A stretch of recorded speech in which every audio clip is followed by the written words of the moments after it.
On fait les têtes. Oh, oh, oh punaise. Waf, waf. C'est ça l'amour. C'est pas Cendrillon ça? Mais c'est pas du tout la bonne love story. Et je chante quoi Lady Gaga dans le film? Ah punaise, ça m'a pas marqué. Hein. Je me rappelle pas de la bande son du film. Bon bref. Ceux qui auront envie de me critiquer sur mon cosplay du jour et les efforts que j'ai mis dans le costume, le make-up, etc. Bah sachez que c'est à la hauteur du film, je trouve justement. J'ai voulu faire quelque chose, mais sans aller jusqu'au bout, sans l'assumer totalement. Bon, je pense que vous avez quand même compris, malgré mon make-up pété, qu'on allait parler du Joker, mais du Joker Folie à deux. Donc le deuxième volet de cette saga. Saga africain. Donc la suite du Joker avec Joaquin Phoenix, mais on va en parler. Anyways, anyhow, you won't give me no more down. Oh yeah, because I don't resign up. Now's the time to raise up. Hello mes chatselis, ça joue bien. Comme je vous disais dans l'introduction, je suis trop contente de revenir vous faire une vidéo critique de film. Ça m'avait manqué, apparemment à vous aussi parce que vous me l'avez redemandé en live. Ah bah du coup, c'est le bon moment de placer mes réseaux vite fait. Donc TikTok pour les lives qu'on fait de moins en moins souvent, mais je reviens un petit peu dans le game. Je reviens vous parler un peu les dimanches soirs et mon Instagram où là vous voyez toute ma vie au quotidien. Donc allez me follow si vous voulez me voir entre deux vidéos YouTube. Je suis désolée pour la lumière qui vient, qui part, qui vient, qui part, ça va changer. Je pense qu'il est grand temps, oui, grand temps en cette fin d'année, de dire qu'en 2025, il va falloir upgrader un peu le niveau de ces vidéos avec un meilleur setup, une meilleure qualité vidéo, son, que sais-je. Je suis en train de m'en occuper. Quoi qu'il, aujourd'hui, on va s'occuper de faire avec ce qu'on a. Si ma petite Juju passe par là, merci Justine de m'avoir prêté ton t-shirt. Franchement, son cosplay, il est incroyable. En plus, ce que je trouve trop cool, c'est qu'elle a réussi à mélanger donc Harley Quinn et l'actrice dont on va parler aujourd'hui. Donc si je vous dis Little Monster, vous pensez à qui? Lady Gaga. Et oui, vu qu'elle est dans cette suite du Joker. Écoutez, j'imagine que si vous avez vu le Joker 2 ou que vous comptez le voir, c'est que vous avez déjà vu le 1. C'est vrai qu'à l'époque, je n'avais pas encore ma chaîne YouTube et je suis vraiment dégoûtée parce que je pense qu'il y aurait tellement de choses à vous dire, à décrypter, sociologiquement parlant, humainement parlant, psychologiquement parlant, sociétalement parlant, enfin tout quoi. Je trouve qu'il y a tellement de choses. C'est un film tellement riche qui m'avait bouleversée, alors que vraiment, vous savez, ceux qui me connaissent, que c'est pas ma came. Hein. Genre vraiment, moi, tout ce qui est trop lourd psychologiquement ou trop gore, trop violent, trop film d'horreur, je passe. Moi, les films d'horreur, je n'y regarde pas. Et oui, je suis une pauvre petite chose très sensible et fragile.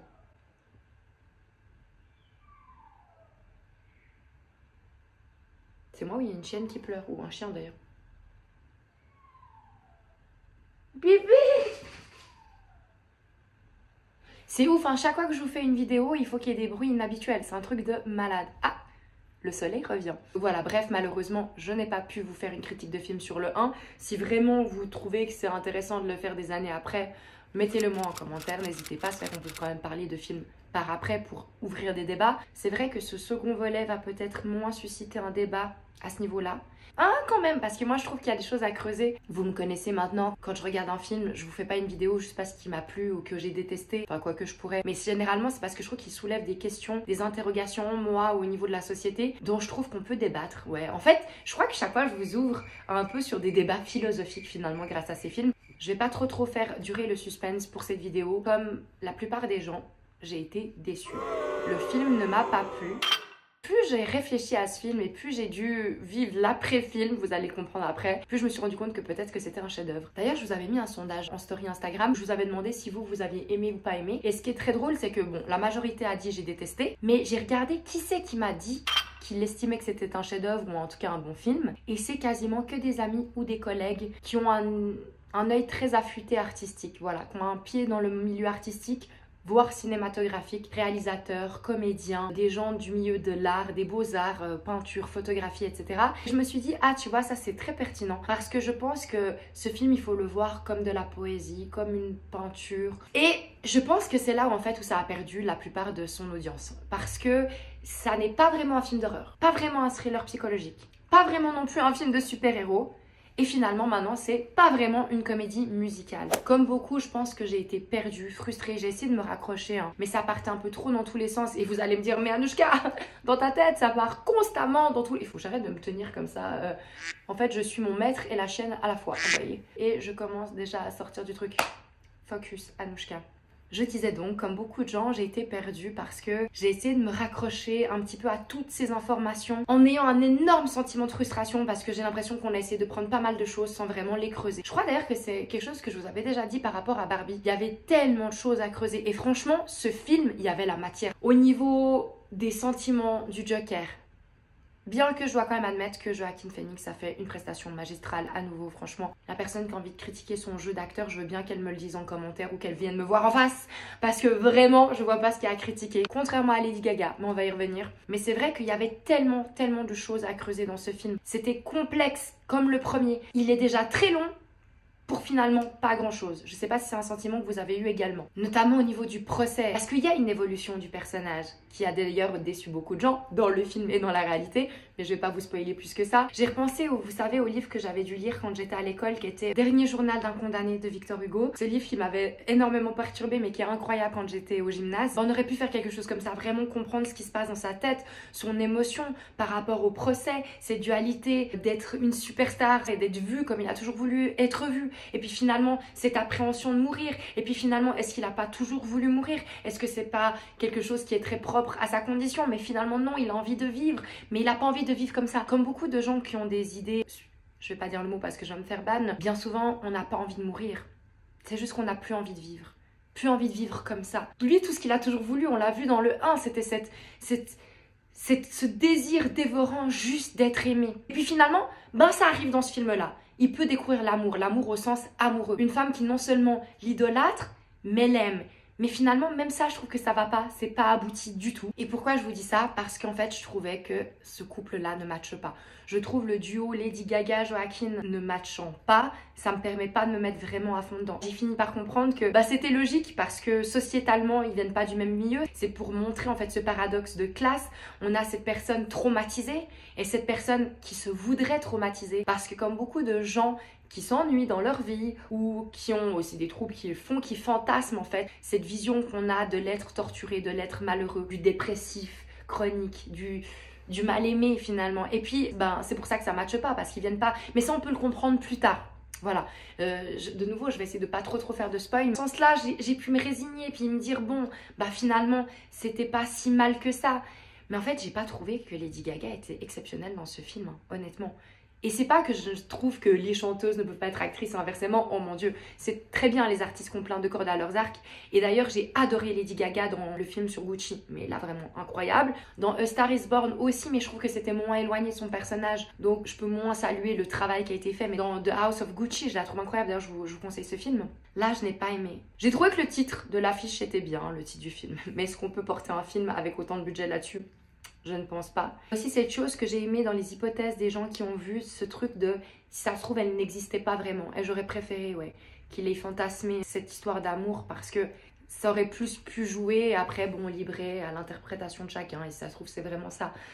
Vu ce qu'on voit après, je ne crois pas. Ce que je peux dire aussi par rapport au 1, c'est que le sentiment de malaise, de gênance, de glauque, on l'a. Il y a une scène, moi, qui m'a énormément perturbée. Sans rentrer dans les détails, ni pour vous spoiler, ni parce que j'ai pas envie de me remettre mal ou mettre des gens avec des triggers par rapport à ça. Mais c'est la scène vers le 3/4 du film, dans les douches, avec les matons. J'ai eu mal au ventre. En fait, quand je suis partie de ce film, je peux vous dire, j'étais malheureuse. Je me sentais incomprise. Comme dans le 1, mais je me suis dit, yes, le 1, il va susciter des réflexions chez les gens, des émotions qui vont peut-être permettre de nous comprendre mieux. Et là, oui, je me permets de dire nous parce que je me mets comme toujours dans ce sac un peu des incompris, des torturés, des mal-aimés, des traumatisés. Comme dans Split, d'ailleurs, si vous n'avez pas vu ce film, allez le voir pour moi, c'est vraiment un film magistral. Et en plus, il y a un de mes acteurs préférés, James McAvoy, dedans. Je pars de nouveau partout, je suis désolée. Il y a trop de choses là que je pourrais dire par rapport à ça. Et vous voyez, c'est la preuve que c'est pas un aussi mauvais film que ça. Mais ces films-là, que ce soit le Joker 1 avec Joaquin Phoenix ou Split, ce que j'aime, c'est qu'ils mettent en exergue le fait qu'il y a des monstres qui n'en sont pas vraiment. C'est pas que je veux excuser tout le monde, mais si un peu quand même. C'est ça que j'aurais pu dire sur le 1, c'est que pour moi, le monstre, c'est pas tant lui en fait. c'est d'autres personnes face à lui, c'est la société, c'est sa mère, c'est les services sociaux, c'est les services de l'enfance, c'est les médecins. Est-ce qu'on peut prendre notre responsabilité sur les monstres qu'on a créés? Et ça, je pense que c'est des choses qu'on peut aussi donner à des vrais tueurs en série ou des gens qui ont fait tellement de mal. Je pense qu'on peut creuser pour se demander pourquoi, parce que c'est en cherchant pourquoi et comment on en est arrivé là qu'on pourrait peut-être éviter la casse sur d'autres à venir et potentiellement vivre dans un monde meilleur après. Je vais pas parler pour tous les cas et tous les gens dérangés, toxiques et les serial killers, c'est pas le sujet du jour. Mais là, on a un exemple de quelqu'un qui a été créé par la société et les gens autour de lui depuis sa tendre enfance, et ce qui s'est créé comme ça.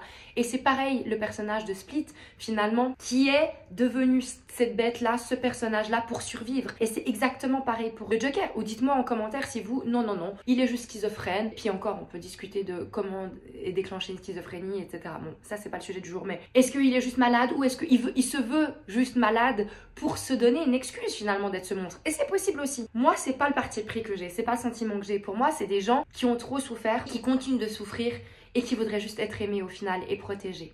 Et c'est un sentiment auquel je peux m'identifier à titre personnel. Même si vous savez que j'ai choisi l'amour inconditionnel et de faire le bien parce que, voilà, c'est mes choix personnels et on n'a pas tous la même vie, on n'a pas tous le même degré de traumatisme non plus. Je me rappelle que par rapport au 1, j'ai une de mes copines, ancienne collègue, qui m'avait dit qu'elle avait quitté le film plein milieu parce que c'était dégueulasse, elle était outrée, c'était faire du gore pour faire du gore. Et en fait, je peux comprendre par rapport à nos chemins de vie qu'elle a pas réussi à s'identifier elle. Elle a juste vu une saloperie qui fait du mal et qui veut faire du sang et qui veut maltraiter les gens.